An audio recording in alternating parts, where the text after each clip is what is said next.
Jeg hedder Bo Larsson, og på sociale medier hedder jeg Herr Larsson, og jeg er 37, og jeg bor i Søborg, hvor jeg har en lejlighed. Og så er jeg udlært anlægsgartner og arbejder på en kirkegård i Gladsaxe, og det har jeg gjort de sidste 13 år. Det lå ikke lige sådan i kortene, at jeg skulle være løber. Det tror jeg, det har aldrig rigtig sagt mig noget. Det har sådan primært været styrketræner, og så det har jeg jo gjort i mange år i forskellige centre. Men min opvækst med en far, som drak rigtig, rigtig meget, og for 10 år siden døde af det. Og det at vokse op med at være syg fra 12 år og så indtil var langt op i 20'erne, gjorde nok, at mit liv drejede sig mere og mere over, at det gik op i druk og ikke rigtig have styr på nogle ting. Heller ikke med økonomien. Alle mine penge blev brugt på at drikke. Så jeg tror, at til sidst, da jeg var omkring 30'erne, slut 20'erne, der begyndte jeg at blive stresset og deprimeret og brugte meget af min tid på at sidde hjemme i lejligheden og sidde og kigge. Udover at jeg boede på 13. etage, så jeg sad primært ude på altanen, og så sad jeg og glodede over smøger, mens jeg kiggede ud over København. Og så der, hvor jeg havde det, begyndte at få det sådan, kunne mærke, at stress og depression ramte mig, det var, da jeg pludselig blev hjemløs og var nødt til at flytte hjem til min mor igen af en alder af par 30. Altså, det er ikke særlig sjovt at skulle bo på en sofa hos ens mor. Så jeg havde nok behov for at lave et eller andet i min hverdag, som gav noget frihed, noget ro indeni. Og der tog jeg tilfældigvis en dag nogle løbsko på, som jeg havde stående hjemme, fordi jeg havde som regel, jeg gik måske ned til fitnesscenter, og der havde jeg nogle sko, jeg tog på. Så løb jeg 3 km, og så gik jeg hjem.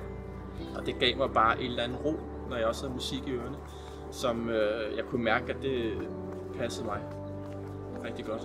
Og det blev jeg så bare ved med. Og så fra det var, at det hed 3 km, så hed den så lige pludselig 5 km, 6 km og halvmarathon. Og kunne bare mærke, at det gav så meget løb, at jeg kunne stort set begynde bare at tude, fordi ens tanker begynder jo ligesom at slippe fri. Og tænke en masse ting igennem, som man ikke får tænkt igennem ved at bare sidde og glo ind i en computerskærm eller en fredag aften, når man går i byen. Fordi mit liv handlede bare om, at når det var mandag, så ventede jeg bare på, at det blev fredag, så kunne jeg gå på druk, så kunne jeg bruge en 10, 15, 20.000 i løbet af weekenden, og så kunne jeg for søndag, mandag, tirsdag, onsdag have det elendigt med mig selv, fordi nu havde jeg jo igen ødelagt mig selv. Og så kørte det bare i flere år, ikke? Og så løb gjorde så bare, at jeg droppede skud på den anden side og blev mere rolig, og det er sådan det startede med at løbe.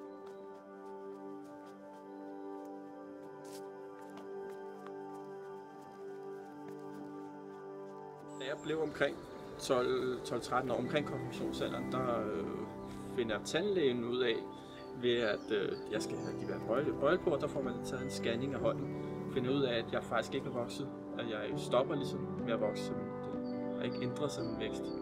Og jeg kommer så ret hurtigt på Rigshospitalet. De finder så ud af, at jeg er syg. Hvad sygdom hedder, det har jeg faktisk aldrig helt fundet ud af. Men min hypofyse, der sidder oppe i hjernen, den stopper med at danne de her hormoner, man nu skal danne for at vokse, både de mandlige hormoner og væksthormonerne. Og det gør så, at jeg også meget hurtigt kommer ind igen og får at vide, at jeg skal til at stikke mig selv i maven eller i ballen eller låret med væksthormon. Og det er nok aldrig helt sådan sjovt at få at vide. Det kan sammenlignes lidt med sukkersyge. Det er ikke samme medicin, men det er samme ting, man bruger, når man stikker sig selv. Så jeg skulle sidde som 12-13-årig og sidde og blande medicin selv.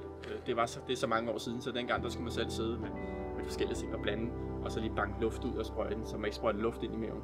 I dag er det jo bare blevet sådan noget, der er færdigt, man bare lige ligesom sprøjter ind og trykker, ikke?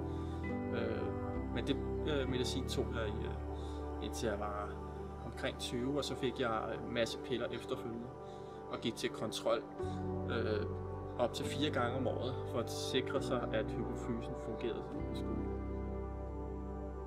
Men at være teenager og være sådan de 17-18 år, tror man skal ud og gå i byen og drikke, det kan man godt glemme ret meget om, når man ligner en på 12 år.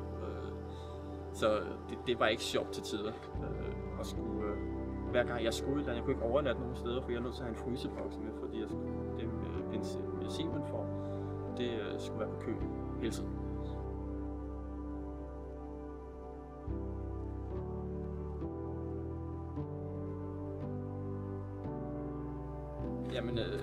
da jeg så rammer omkring 30, og jeg bliver så raskmeldt, det er jo ikke mere end 6 år siden, jeg bliver raskmeldt på hospitalet. Og der havde jeg så sagt til dem, at jeg godt kunne tænke mig at komme ind og blive testet om det her. Jeg har haft nogle men i mit liv med omkring børn. Og der bliver så afleveret de her prøver, og der viser man eller fortæller mig, at man mener, at jeg muligvis kunne have noget dvale, men nogle kræftceller, der kunne være dvale. Og det er jo sådan lidt en mavepusten, når man sidder helt alene til lægen, og ikke lige har taget nogen med. Det var ikke lige det, man regnede med. Og samtidig med det fortæller han så, at jeg skal ikke regne med at få børn. Fordi der er åbenbart noget i min krop, der gør, det sker nok ikke. Og i dag har jeg jo selvfølgelig vendt mig til tanken om det. Jeg ved jo ikke rigtig, hvad det er, jeg går glip af. Men det var ikke sjovt til at starte med. Det var meget, meget mærkeligt at tænke på noget, der er normalt for alle mennesker. Og det kommer ikke til at ske for mig. Så det var også selvfølgelig mavepuster, men i dag er det noget, man lærer ligesom at acceptere det. Men det er noget, jeg tænker også meget over, når jeg løber.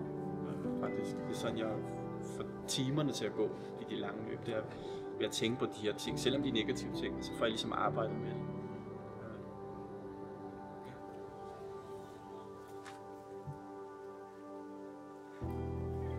Jamen, jeg løber ultraløb, fordi det giver mig den her ro, og det her... Jeg har ikke en stresset liv. Jeg har et super godt arbejde som anlægsgartner. Og jeg er dybt taknemmelig for, at vi har så meget tid på arbejde, og vi har vores egen chefer, uden at være det. Ikke? Men altså, jeg har ikke en stresset hverdag på den måde, men jeg tror, at min baggrund med alt det sygdom og farterdræk og sådan noget, så har det gjort, at jeg har fået lidt stresset liv, og måske på grænse til, at jeg fik en depression. Og der gør ultraløb bare det her, jeg får tankerne væk. Altså, jeg får en ro, og det giver et eller andet at presse kroppen helt ud, og så giver det noget stolthed. Man kan gøre noget, som ikke alle andre kan, og jeg har aldrig følt, at jeg havde succes med noget. Altså, jeg har aldrig følt mig dygtig til noget. Altså, ikke engang som anlægsgartner, jeg føler mig ikke som en dygtig anlægsgartner. Så jeg har aldrig haft den her succes med noget som helst. Og det føler jeg lidt ultraløb har givet mig. Jeg kan mærke det her, det kan jeg godt finde ud af. Jeg kan faktisk lide det her, ikke? Så jeg løber ultraløb, fordi jeg godt bare kan lide at være aktiv og bevæge mig, og det slipper mine tanker lidt. Jeg får lov til ligesom at være mig selv. Jeg kan godt lide at være mig selv, sådan set.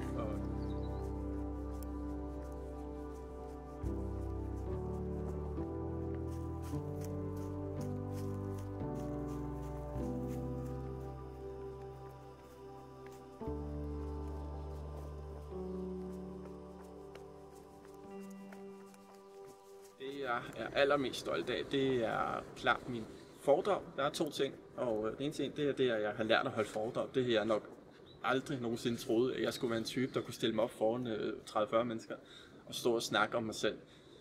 Det har været hårdt, og også fordi det er meget personligt, det foredrag, jeg har holdt omkring fortid med farterdræk og sygdomsforløb. Og så den anden ting, det er det, at jeg i 17 begyndte at holde sådan nogle natteløb, hvor vi mødes midnat hjemme, hvor jeg bor i Søborg, og så løber vi 50 km gennem natten og i skov og på asfalt. Og det, at der er folk, der dukker op til det er en vild følelse, at man kan arrangere noget, og at folk de synes, det er fedt, og de står der gerne klokken lort om aftenen og løber gerne gennem en mørk skov hele natten, og er hos mig igen klokken 6:30 om morgenen. Og så er folk super glade, og derfor bruger jeg også tid på det. Jeg laver hjemmelavede medaljer ud af træ, og jeg bruger en masse afspacering på mit arbejde for ligesom at få lavet de her ting. Fordi det giver et eller andet for mig, som jeg synes, det er fedt. Det er en fed følelse, og at folk synes, det er fedt, det jeg gør. Og være med til at dele de her oplevelser, fordi det er at løbe langt. Det skaber både venskaber, og man kan løbe 10 sammen, og der bliver ikke sagt særlig meget, men så har man tænkt en masse ting gennem. Det gør de andre også, ved jeg. Og man får arbejdet med nogle andre ting gennem natten. Nu er vi bare sammen i fællesskaber. Jeg kan godt lide det hele konceptet i ultraløb og natteløb, som jeg holder. Så de 2 ting er klart de største personlige sejre, jeg har haft i mit liv, tror jeg, hvor jeg føler lidt, det hele har været pladet af lidt negative ting. Og bedre. Så glæder jeg mig lidt til natten. plejer, det kan jeg godt lide at løbe om natten, så det er lidt vant til med min egen løb. Så der synes jeg slapper mere af. Nu er der bedre tempo. Så er vi færdige. Som tidligt. Dagen går jo meget godt. 45 minutter. Men nu er Rasmus lige overhældt mig en helt omgang. Det var ikke lige planen. Men og se om jeg kan hække på mig. Krøllebølle er... Jeg synes, jeg kan godt grine af det i dag, men jeg synes ikke, det var så sjovt, da det foregik. Krøllebølle handlede om Krøllebølles onde tvilling, hvis man skal tage det helt, som Moses laver på Bornholm. Det var, tager først den ene vej rundt om Bornholm, og så bagefter vender man rundt, så tager man den anden vej rundt. Det giver så 230 km. Og jeg prøvede så at teste sådan noget med kost. Jeg har jo stoppet med at spille stjæl og alle de energiting. Altså, det siger mig ikke så meget. Men jeg tænkte, hvad babymos smoothie og sådan noget, det kan man vel godt leve af. Altså, det gør børn jo. Altså, det er jo frugt, og du får grøntsager, du får havregryn i, og det levede jeg af i alle timer. Men efter et døgn, så finder man så ud af, at det kan man jo nok ikke lide. Så det var diarré i 20 timer efterfølgende under løbet. Det tog over 40 timer at komme igennem med diarré i 20 af dem. Det var ikke sjovt. Altså, jeg havde B op og ned af mig selv, altså inden under mine tights. Hver gang jeg kom til et toilet i en eller anden havneby, så var jeg gå ind og så prøve at vaske mig så godt som muligt, og så igen så på lokum. Fordi der gik ikke mere end en halv time imellem, så skulle jeg på toilettet. Så jeg har siddet mange steder, og undskyld for alle de... fordi der er nok nogen, der kommer op og skal stå på en skydebane, ved jeg, og tænker, hvad fanden er det, der ligger der? Fordi jeg vidste ikke, hvad jeg skulle gøre.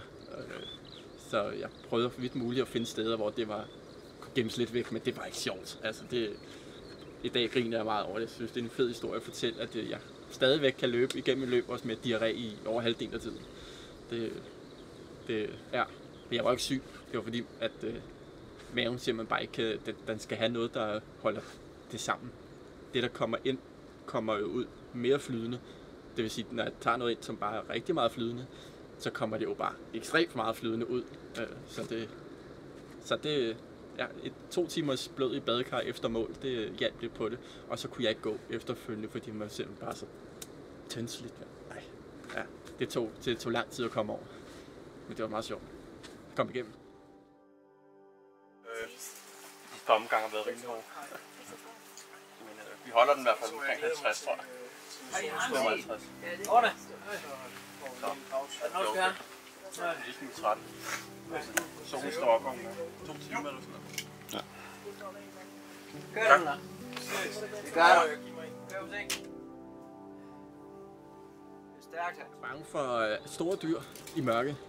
Og det er alt fra geder til køer til altså vi mødte en leopard i Sydafrika den første nat i en jungle. Det er klart, det ønsker jeg ikke at gøre igen. Og da vi løb i Everesting, der fik jeg at vide, at der er nok rent en puma rundt.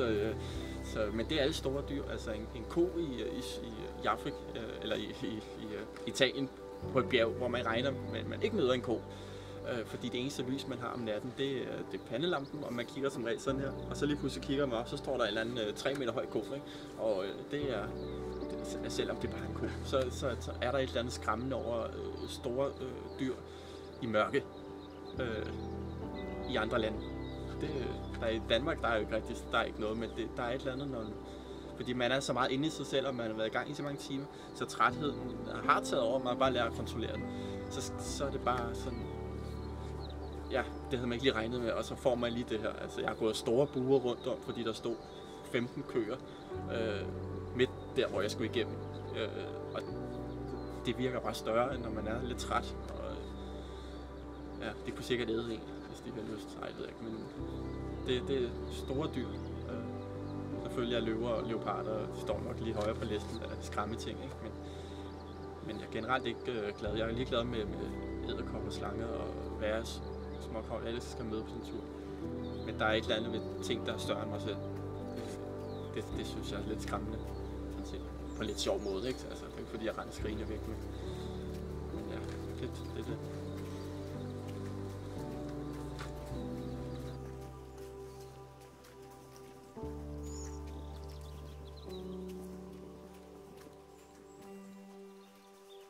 Jeg har en OCD nok lidt, og det er, at jeg kan ikke forlade min lejlighed, uden jeg skal tappe 2 gange på vandhanen ude på badeværelset, og 2 gange ude i køkkenet, og jeg skal trykke 2 gange på køkkendøren, og det hele skal foregå 2 gange eller 4 gange. Og når jeg løber, så hvis jeg rammer brosten, jeg løber meget asfalt, jeg løber aldrig trail, men asfalt, når jeg rammer brostenstykker, hvor bilerne som regel kommer ud fra højre side eller venstre side, så skal jeg ramme et lige antal hop på de her ting, og det er mega irriterende nogle gange.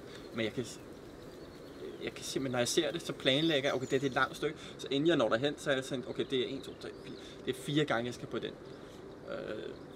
Og det, når jeg så går, så er det lidt det samme også. Heldigvis ikke så slemt, at hvis jeg ikke lige helt præcis rammer den, så går jeg tilbage og så starter forfra. Så slemt er det ikke. Men jeg prøver så vidt muligt at ramme. Jeg kan godt lige, altså mit løbehold i fitnesshold, de er også ved at flække grinen, for jeg siger, alt hvad vi laver, det skal være 2, 4, 6 gange. Altså det der med at være 3 her, det skal være lige.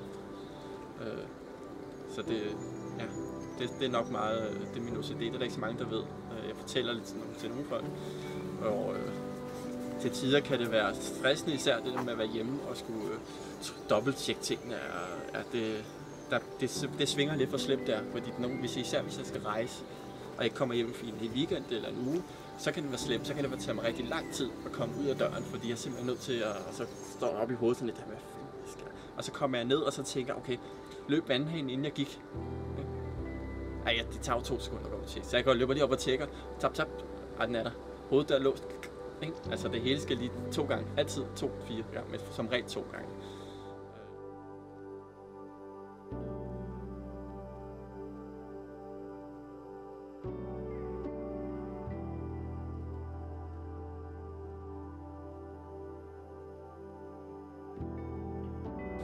Jeg håndterer kriser ved at prøve at tænke fremad.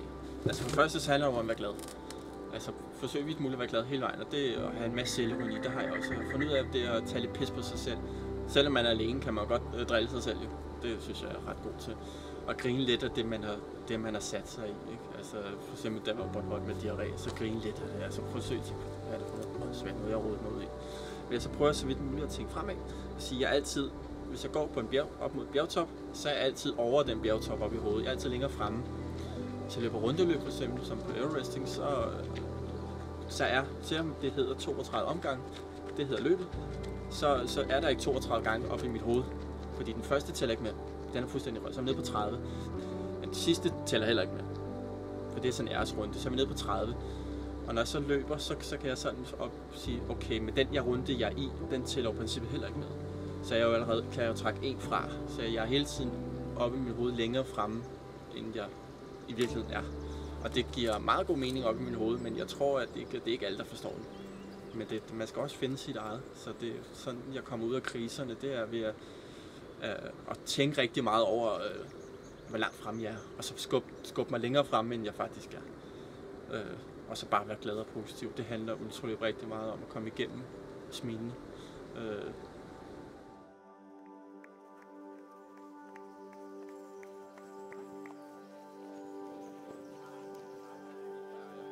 UTMB her i slut august, og det løb jeg også i 17, og der løb jeg på 33 timer, lige over 33 timer. Jeg kunne godt tænke mig at løbe på under 30 timer, så det er helt klart et mål, som jeg vil prøve at træne mod på en eller anden måde. Jeg plejer ikke at ændre så meget i min træning, altså, fordi det hele skal bare være hverdag for mig. Jeg laver ikke det store om, men at komme under 30 timer til UTMB vil jo være. Og største drøm var at slå Simon. Nu kan jeg ikke huske, hvad hans tid er, men det kommer nok ikke til at ske. Men under 30, så er jeg rigtig, rigtig glad. Jeg er også glad, selvom hun bliver over 30. Jeg er glad for at bare komme igennem sådan set et ret hårdt løb. Men under 30, det er hovedmålet på UTMB i 19. Og i 2020, der har jeg noget, der hedder Mega Race, som er 1000 km fra Tyskland af og igennem et par lande. Og det er i midt september. Og der har man 13 dage til at komme igennem de her. Så det bliver en meget lang vandretur, hvor jeg er sikker på, at jeg er sikkert et helt nyt menneske, når jeg kommer på den anden side af det. Så det bliver en lang god tur og en lidt løb. Jeg starter op med lidt løb, og så med at skubbe, fordi jeg skulle løbe 1000. Jeg har prøvet at løbe 400, det synes jeg var rigeligt. Men det handler om at rykke grænserne, ikke?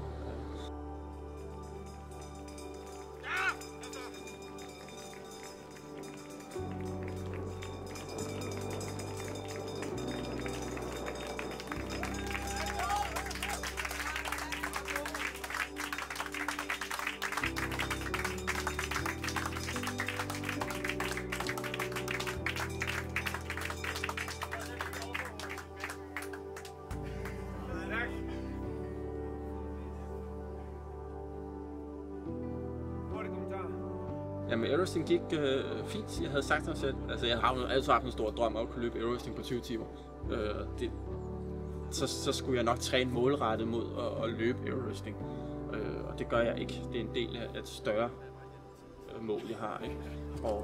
Men det gik rigtig godt. Jeg kom under 24 og 23, 26 eller et eller andet, tror jeg, den hed. Jeg var ødelagt efterfølgende. Meget, meget træt i mine ben. Det har taget mig stort set en hel uge at komme over det her. Ikke? Og mine fødder var hævet. Og så havde vi jo regnvejr i rigtig mange timer. Det var altid været godt vejr til airwrestling, så derfor var det meget mærkeligt at løbe i mudder. Og det var stort set nogle steder, hvor det kunne man ikke løbe, når man bare stod stille og roligt, så glædede man bare stille nedad. Så man behøvede ikke engang at løbe for at komme ned i nogle af bakkerne. Så det var en hård oplevelse, men igen, det er et af de fedeste løb, vi har i Danmark. Samtidig med, det er et af de klart hårdeste, hvis det ikke er det hårdeste.